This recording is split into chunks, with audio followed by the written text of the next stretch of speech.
Would you rather live in a fancy city with exciting things but also danger?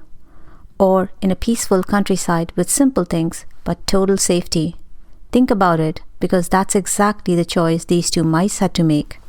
Here's their story. Once upon a time, in a peaceful meadow surrounded by golden wheat fields, there lived a cheerful little country mouse. His home was a cozy burrow beneath an old oak tree, simple but comfortable. Every day he would gather seeds, nuts, and berries from the fields. His life was quiet and peaceful. He had fresh air, sunshine, and all the simple food he needed. The country mouse was happy and content with his humble life. One sunny afternoon, the country mouse received an exciting visitor, his cousin from the town. The town mouse arrived wearing a fancy little vest and looking very elegant. "Dear cousin," the town mouse exclaimed, "how wonderful to see you." The country mouse was delighted and immediately invited his cousin inside. "Welcome to my home," he said proudly. "It's not much, but it's comfortable and peaceful. Please make yourself home." That evening, the country mouse prepared the best meal he could offer. He laid out wheat grains, dried out corn kernels, a few nuts, and some fresh berries on a clean leaf. "Please enjoy this feast," he said warmly. But the town mouse looked at the simple food with disappointment. He nibbled politely but wrinkled his nose. "Is this all you eat, cousin?" he asked. "In the town, we have cheese, cakes, and delicious treats every single day. You simply must come and visit me. I'll show you what real living is like." The country mouse was curious and excited. The next morning, the two cousins set off on their journey to the town.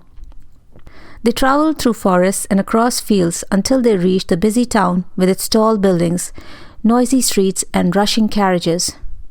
The country mouse had never seen anything like it. Everything was so big, so loud, and so fast. "Don't worry," the town mouse said confidently. "You'll love it here. Just follow me."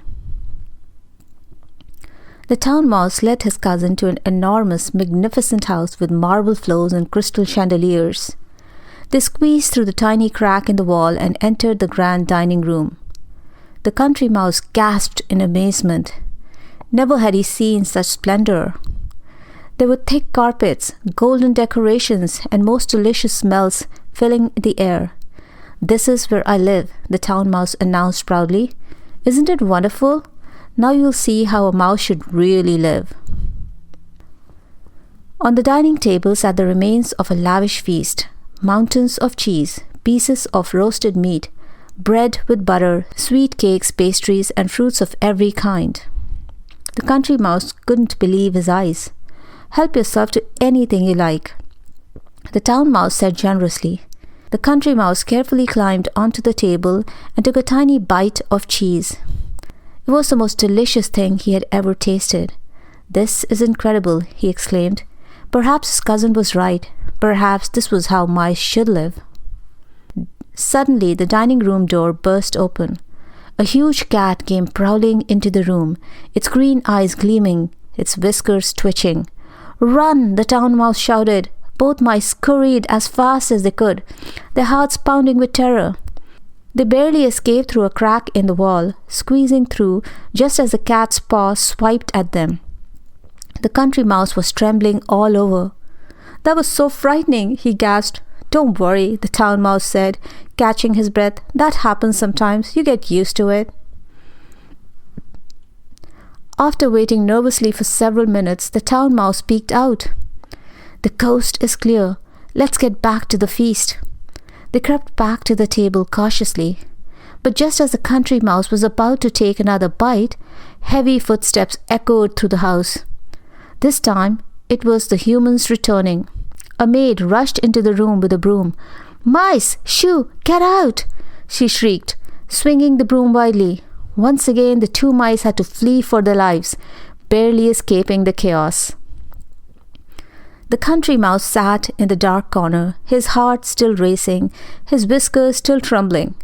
He looked at his cousin, who seemed almost comfortable with all this danger. "Cousin," the country mouse said quietly, I thank you for your hospitality and for showing me your wonderful life. The food here is truly magnificent, more delicious than anything I've ever tasted. But I cannot live like this, always afraid, always running, never knowing when the danger will strike. I would rather have my simple wheat and corn in peace than all these luxuries with constant fear. The very next morning, the country mouse said goodbye to his cousin and made the long journey back home. When he finally reached his cozy burrow beneath the oak tree, he sighed with relief and happiness. The meadow was quiet and peaceful. Birds sang sweetly in the trees. He gathered some seeds for his dinner and ate contentedly, with no fear of cats or brooms or danger. That night, as he settled into his comfortable bed of soft grass, he smiled peacefully. He had learned an important lesson. A simple, peaceful life is worth more than all the riches in the world, if those riches come with fear and danger. The end.